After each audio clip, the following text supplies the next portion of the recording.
Even 4 or 5 seconds after the plane has passed, you still feel that air moving. You are very, very close to them. You feel like you can reach up and touch them. My name is Nathan Rupert, and I started this channel to give photographers a worldwide platform to share their work and stories. If you like travel photography, if you like landscape photography, if you like really cool architecture, stick around. We have amazing photographer Kevin here. Hey, Kevin, how you doing? Hey, good. How about yourself? Great. Just give an introduction about yourself to the people on your photography. Sure. Yeah, my name's Kevin Wu. I'm a San Diego born and raised photographer. Do a lot of landscapes and travel in between. It's not a full-time job for me, but definitely fills the time when I'm traveling for work or if I'm out with the kids. It's always nice to have a camera on you. And what about hobbies outside photography? Do you have any hobbies you enjoy outside of photography?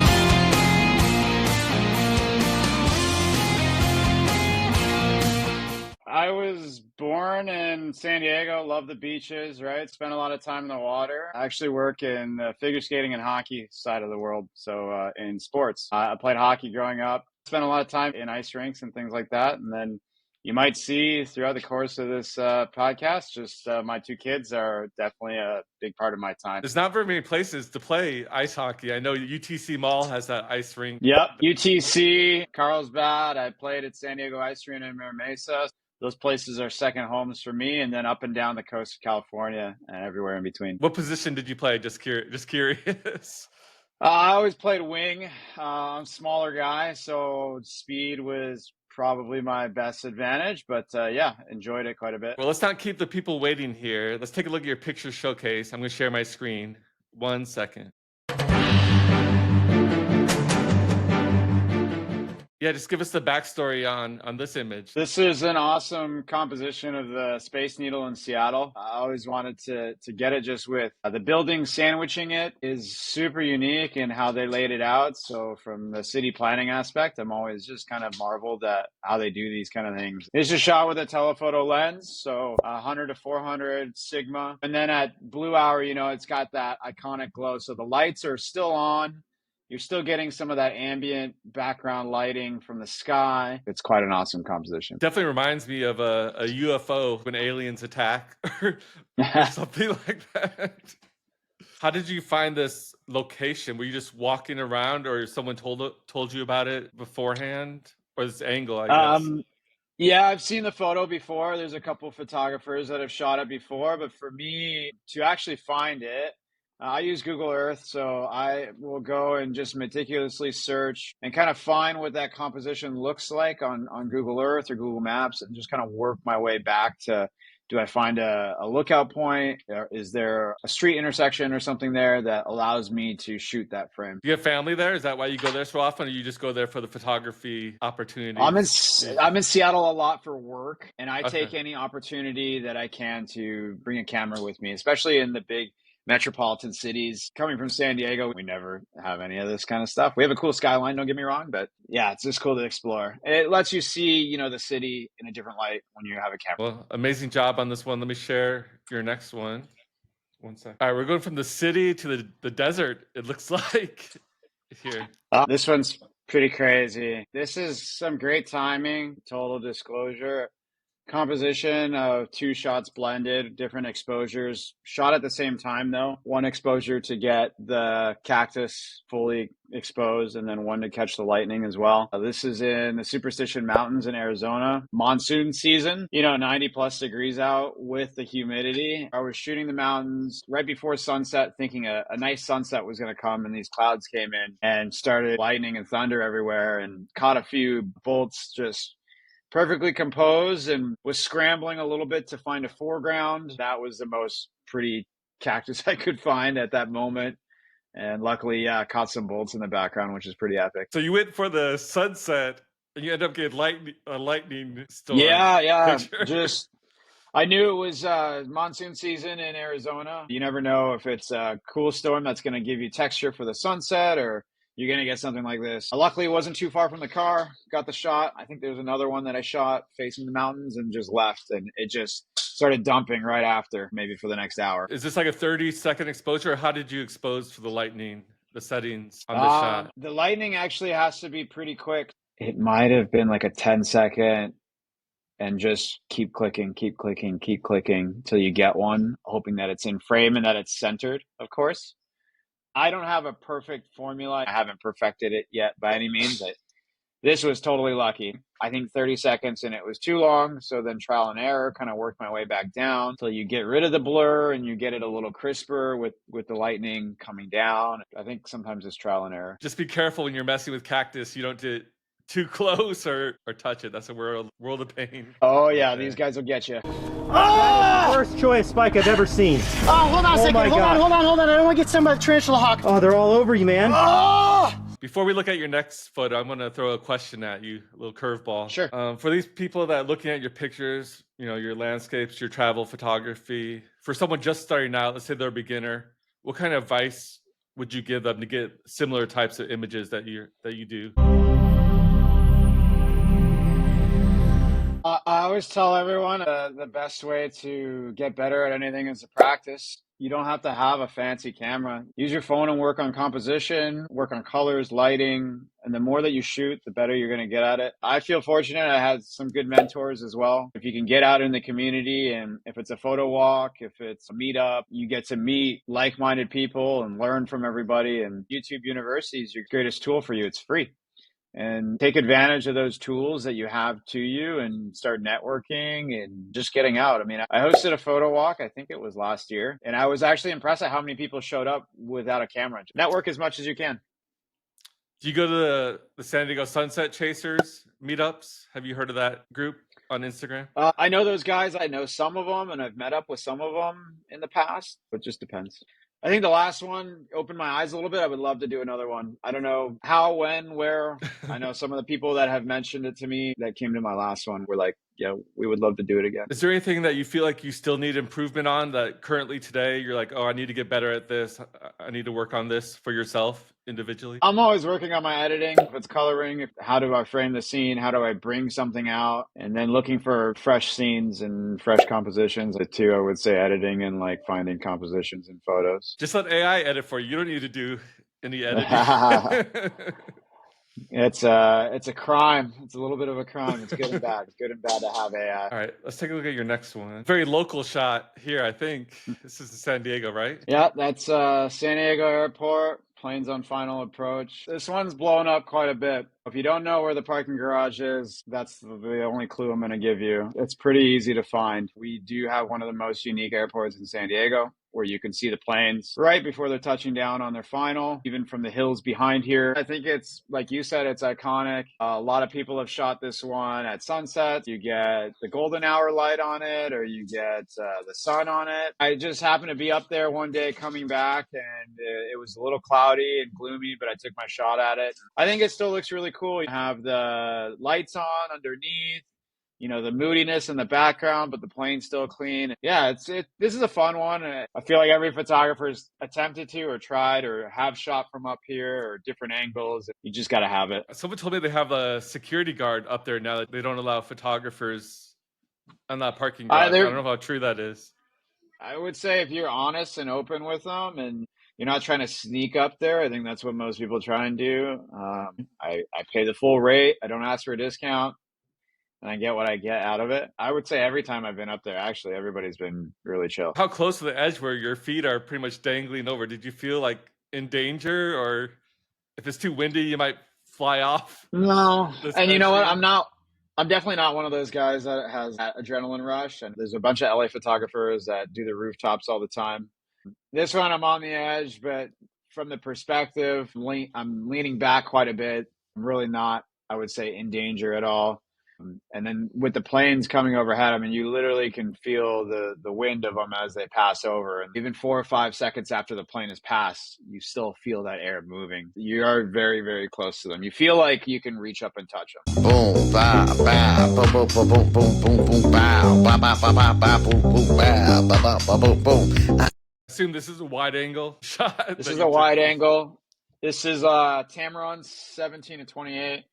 And probably shot at 17, as wide as it can get, just to get that perspective. I think one detail is that you wore black pant legs and black shoes, which don't distract from the subject of the plane flying above you. If you would have wore neon shoes or white pants, I feel it would have been a little too distracting for the image. I have another photo that I wore white shoes on, and I think a lot of people do wear the white shoes because it pops off the scene quite a bit. But I like the black, and this was happy accident. I just happened to have the black shoes on. The black, yeah, it does subdue it a little bit. Well, people watching, if you do try this shot, stay safe out there. Don't get too close.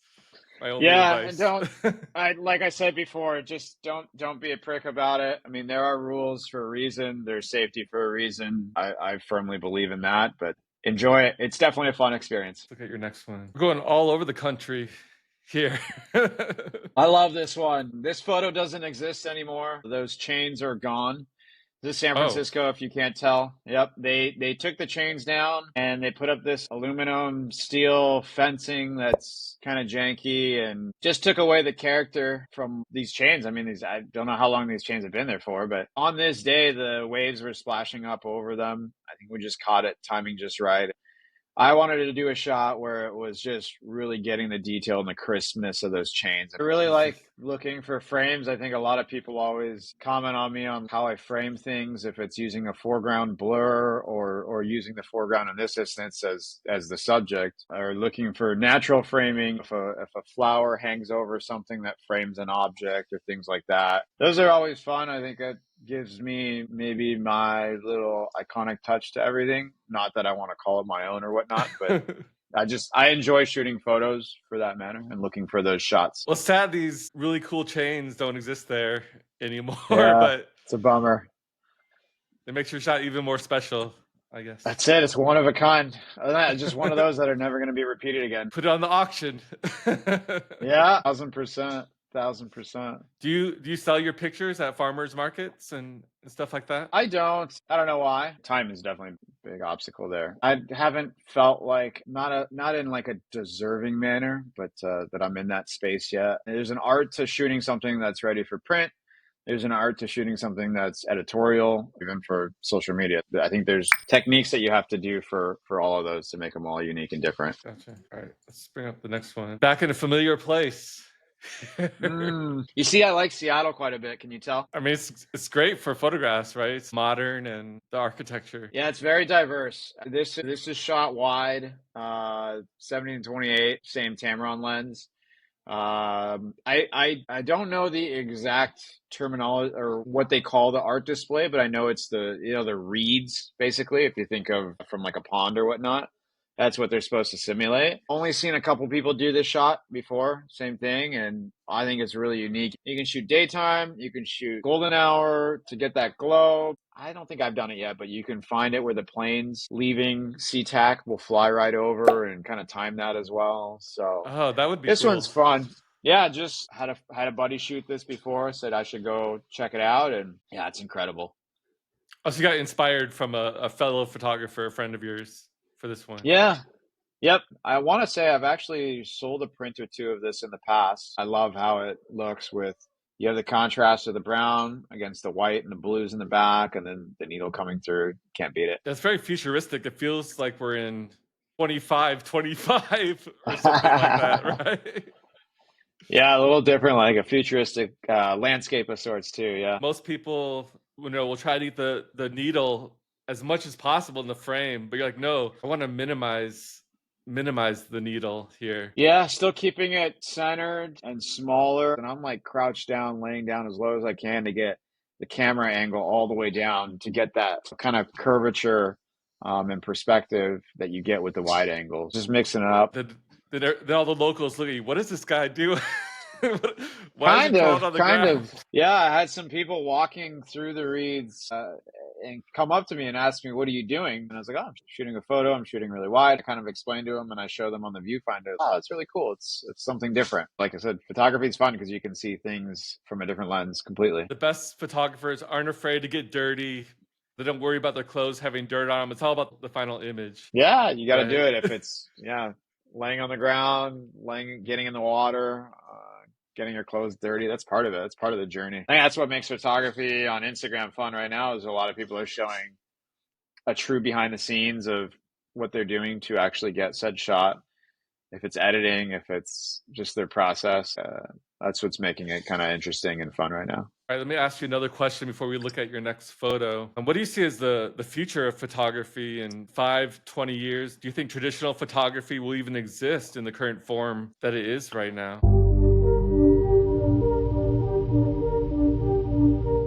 If you're following photography, I'd say film has made a hard comeback. So kind of the homage to true photography in the past. So if you're looking at the future of photography and saying, okay, well, we've already come back to do this film stuff. Look at all the Fuji cameras that have film simulations. Like we're trying to almost get more pure in photography again in a generation that is very AI concentrated. I still find a place for photography. Photography is definitely going to exist. It's going to go through kind of the ups and downs and battles of what's real and battling AI. I think it's definitely going to be there. I'm excited to see kind of where it goes. Nostalgia is a big drug, right? As people get older, they want to go back to what makes them feel good, what they remember doing as a kid, as a teenager. Yeah, in that aspect, I agree with you that there'll always be those nostalgia people that'll be keeping it alive. Yeah, I mean, photography is about the memories, really. You went to a place and you saw an incredible landscape and you took a photo of it.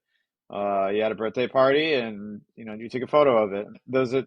That's the root of photography in my eyes. It's about the memories and the senses that maybe it invokes. And even if let's look at street photographers. You're in the city. There's certain sights and smells that photo will bring back to you.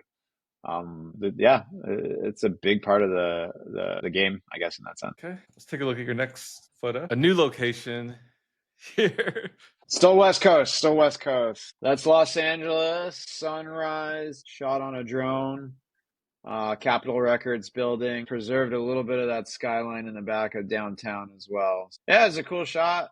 I've definitely sold a few copies of this one. How hard for newbies like myself that had never done drone photography, how difficult was to learn and get a picture like this? Like, how big is the learning curve? From a camera perspective, like if taking photos and exposures, the same, right? But it is flying and learning the rules to fly, where to fly. Once you figure out takeoff, landing, how you're going to find the composition. Because now that you're from the sky, it is a completely different composition that you're looking for. I think that's the fun in drone photography. But yeah, you still got to be aware. On a busy day with a lot of people, it's dangerous to fly over people and over things at any given time.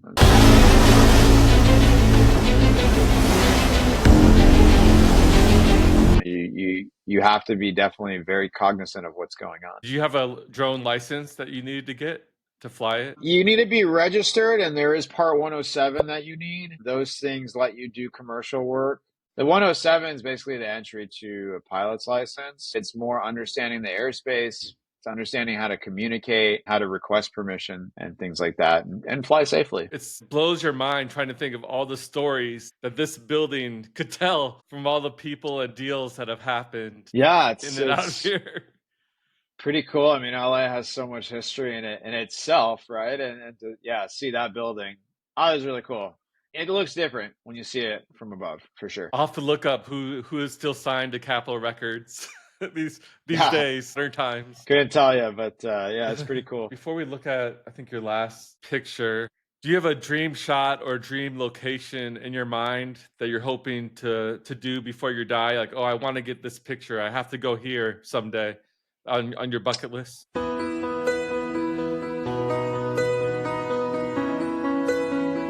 I've been to Asia, but I'd love to go to China. Zhangjiajie is where Avatar was basically, I don't want to say it was shot there, but that was the premise. Floating in the clouds, these incredible mountainscapes. That's pretty high on the list. I would love to go see that. India is, I would say, a big bucket list one as well to go see, between culture and things like that and just the sights. There's so much history outside of the US. We're very new in comparison to the other countries. Those two for me, China and India, to get fully immersed into another culture, to understand the lifestyle. That's why we're born to travel. I'm a sucker for Four Seasons and a Ritz-Carlton and all, but I don't find that I need that. And I like those memories of, living in someone's house and doing a homestay more than anything. Hey, if you want some real fun, what about hostels, right? I've just stayed in a couple of those. There you go. That's if you want some fun and adventure, stay at a hostel. Yeah, I mean, that's networking to its finest. You get to meet people and live life a little differently. Okay, I think we have one more. This does not look like San Diego. That is Taipei. That is the famous 101 shot. Yeah, Taipei's where my family's from. I've spent a lot of time the last couple of years there, bringing my kids to experience it. Now being able to go with a camera and again from a photographer's lens to see it. Everybody shoots this one. Sorry, what's the name of this building here? Do you know? Taipei 101. Oh, that's the name of the building. Gotcha. Okay. Yep. Yep. So 101 stories. It was the tallest in the world until I believe Burj Khalifa, right? But this is very iconic in Taiwan. The two ladies that were there in the photo posed for me, and they actually just wanted their photo taken in front of it. Kind of worked out. I believe we're from the Philippines, just visiting. I met another guy that was there from Singapore, I believe, visiting as well. Everybody just wanted to get this iconic shot. The street framing it very nicely. That's an izakaya, a restaurant on the bottom right there. It was a cool shot to have. Again, one Did of they those. see the final image like on your Instagram, or did you tag them? Or Yeah, I ended up sharing it with them, and then I think posting it and tagging them as well. You just get to meet people from all corners of the world, especially at cool, iconic places like this. I think when you're in places and you do see other photographers, chat it up a little bit. Some people that might have more talent than you that you can learn from, or maybe want to learn something from me. I think it's so cool about photography, that you're able to share a little bit of this experience that you're in the moment. All right. Any final thoughts? Big trips you have planned this year? Coming up? I just got back from Taipei about 2 weeks ago. So, nothing too crazy yet. I will be going to Jakarta later this year, which will be fun, experiencing something a little different. I travel around a lot for work. I work in the sporting goods business. Anytime I'm fortunate to go international for work, it's fun. I mean, this is totally a side gig, side hobby for me that just turned into, I can make a couple bucks on the side, done a couple gigs and met a lot of cool friends. And I just, never take it for granted and enjoy it every time along the way. I'm always open. People always send DMs for questions. How do I shoot this? How do I do that? Tell me where you took this photo and your settings, like those kind of questions all the time. I'm pretty open. Feel free to reach out. Yeah, Definitely. we should definitely go shooting sometime. Let me know if you're ever in Yeah, I'm out. downtown or. Downtown, not as much. North County is a little bit further away. I think doing stuff again, like a photo walk or getting people together, just do a gathering. If it's along the coast or whatnot, it's always great because you get to meet a network of people. You get to meet people in person. There's a lot of people that over social media, but to get to know them in person, in the flesh, as we say, is always good. Well, I think that wraps it up. Thanks for sharing your incredible photos, and I'll see you around San Diego. Yeah, maybe we'll hit a photo walk sometime, or Definitely, man. Appreciate it. Thanks for having me. Thanks for doing this. It's a great platform. have a good rest of your weekend. I'll talk to you soon.